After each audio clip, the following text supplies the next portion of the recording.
Walker Video Games, Hearthstone. Hey guys, so this is recorded gameplay from a while ago, and I'm just gonna be over just more of the thought process behind the way this deck played, and why when the meta shifts, your thought process has to change as well because of the way board control works. So I'm against Mage and I'm playing Hunter.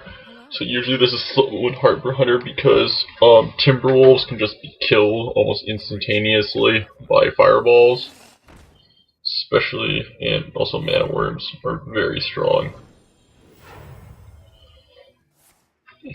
So what he did is he just established field control, and board control, and the way he did that is by mana ward, coin, and those two 0/2s up. And what that does is it makes it almost impossible to win. To play a turn 2 move that counters his field is almost impossible right now. Because it's just so strong. Because you play a monster, it has to go through two 0/2 taunts. You play, I guess, a spell, there's still 0/2 taunts. So here, I bring out the alligator and do that. So I just established just some presence. So he either will kill my crocodile or attack my life points.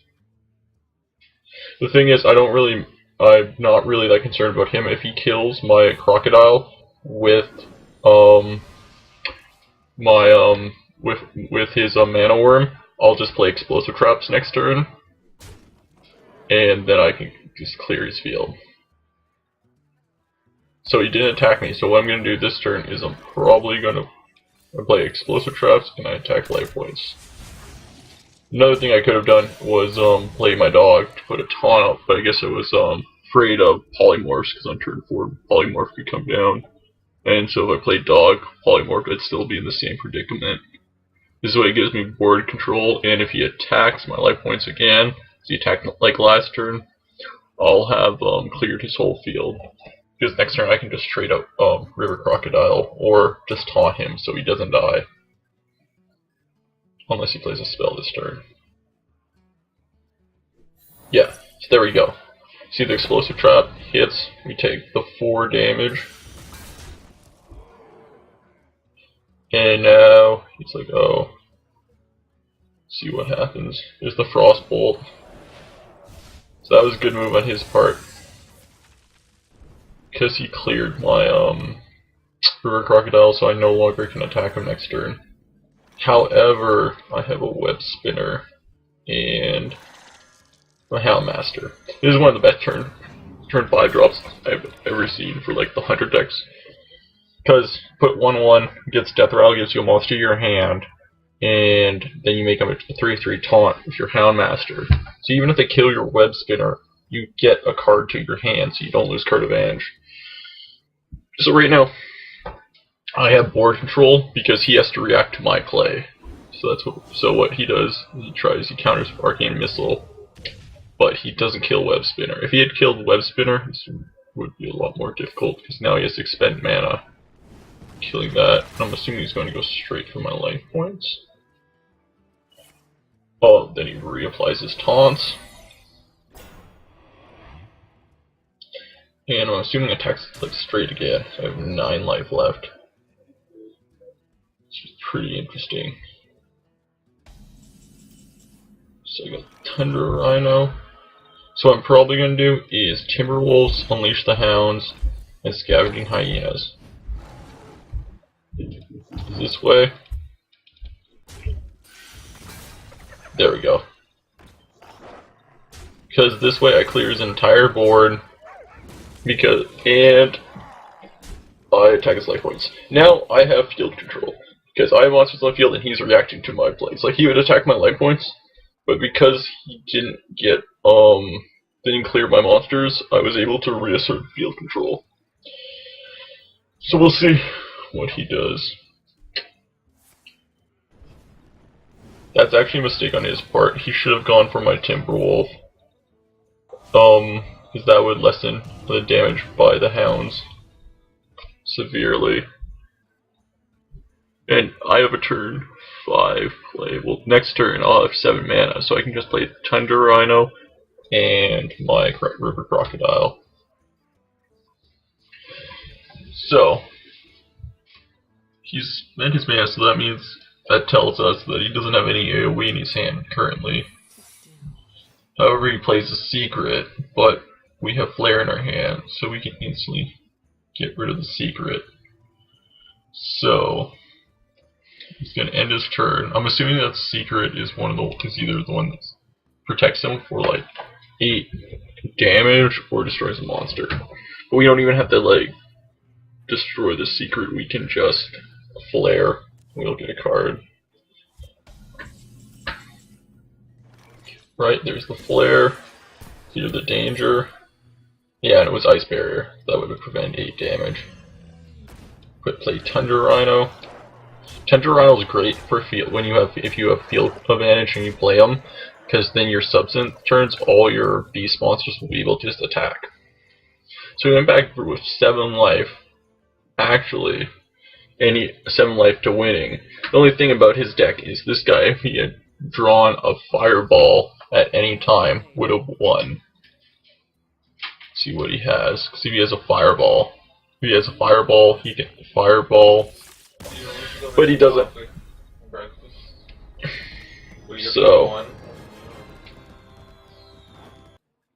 So next game. This is against a priest. So we're going first. So we got Timberwolf in our hand. We're gonna hit Tundra Rhino. Timberwolf is, and like the way we did Timberwolf's not that great as a turn 1 play, because most people have spells, early game spells to deal with Timberwolves, and good only with they're really only good when you use Unleash the Hounds, because then it makes you 2/2 clear, or later on when you already have a taunt lineup, and most of the early game spells have been used.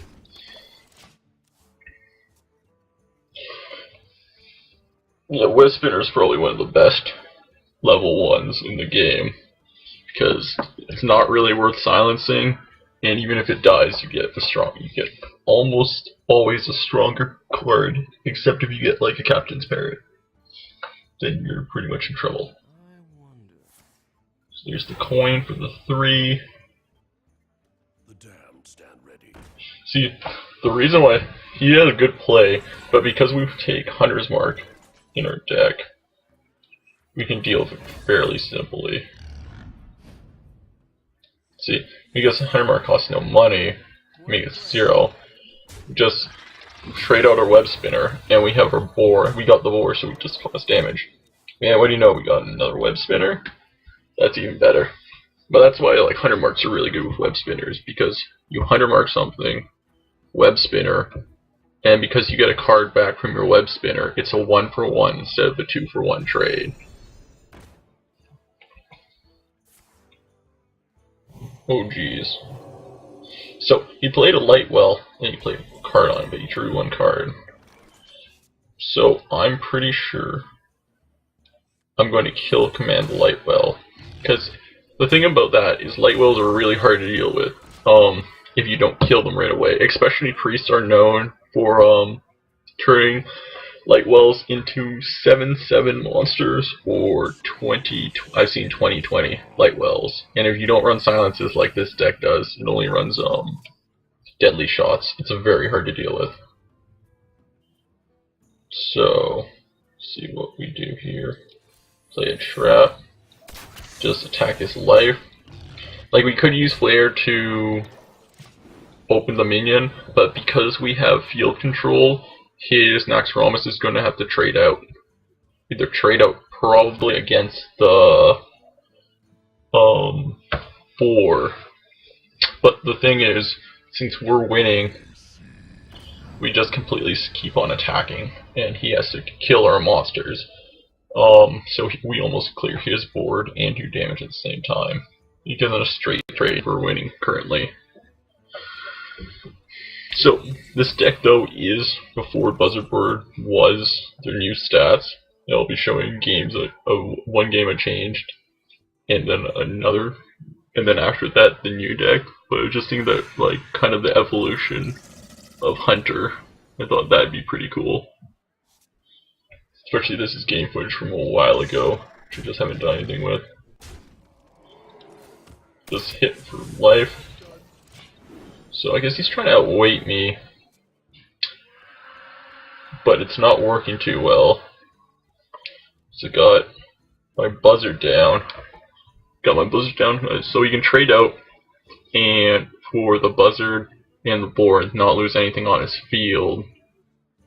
But then I'll still be doing damage to him, and because he doesn't know I have an explosive shot in my hand, I'll be able to wipe both his monsters out completely. So we'll see what he does. He's not that big. He doesn't look like he's that big, and he still has man play. He plays Thoughtsteal. One of the most annoying games, like priests have field control on you, a Thoughtsteal is just such a big advantage, or like turn 3 and you didn't play 2 power minions. Okay. So he's the 3. Well played. Oh man. See, this is why Thoughtsteal's brutal. I just got Unleash the Hounds on and got most of my field cleared. Oh no, you were... And there's the explosive trap. And the thing is, because he procced my explosive trap, it just set up for the shot.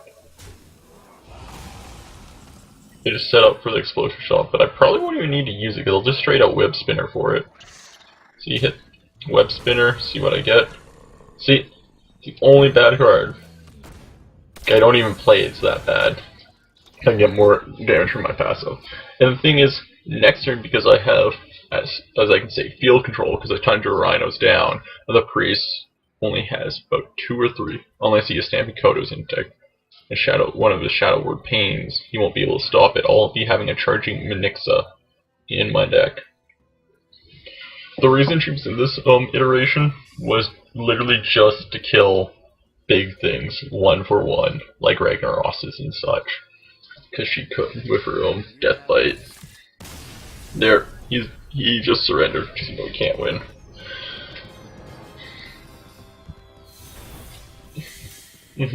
But yeah, this Hunter deck got me fairly far.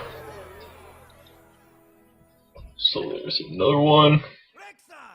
This is another one. It's against another priest, because I guess this is before people figured out the new meta, I guess priest meta.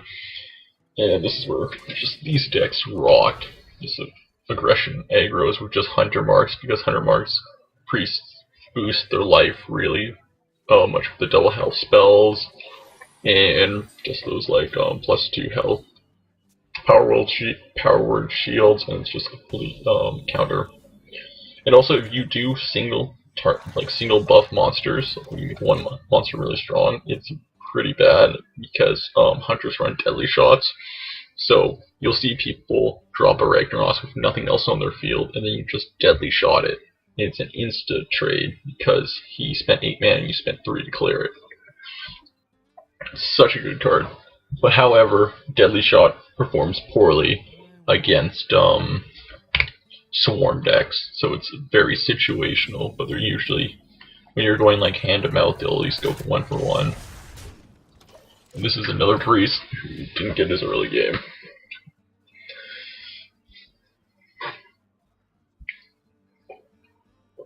So turn 3, I have a lot of options. I can prime my trap, or I can coin out Hound, or I might even just deadly shot that, we'll see.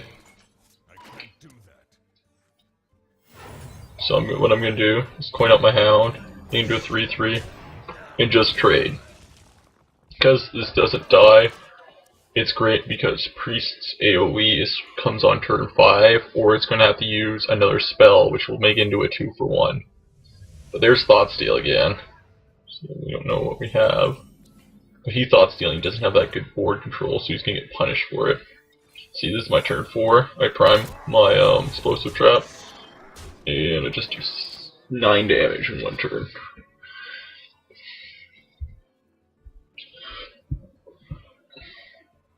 So it's turn 5, the priest has its AoE now. Or if he had, he could do the Circle of Healing AoE that Shadow Mage, but doesn't have it, I'm assuming. Even if he did Circle of Healing. Okay, so he plays his Taz Dingo, and he Power Word shields it. So I have two options here. I can either just Deadly Shot it or 100 marks and trade 1 for 1. But because there's the... and the reason I do that is because just more damage. Because I only have one beast on the field, get more damage from my hero ability. And so, because I've been just clearing, I got established early board control and never let it go. I currently have board control. I haven't had board control all game. The priest hasn't been able to clear it.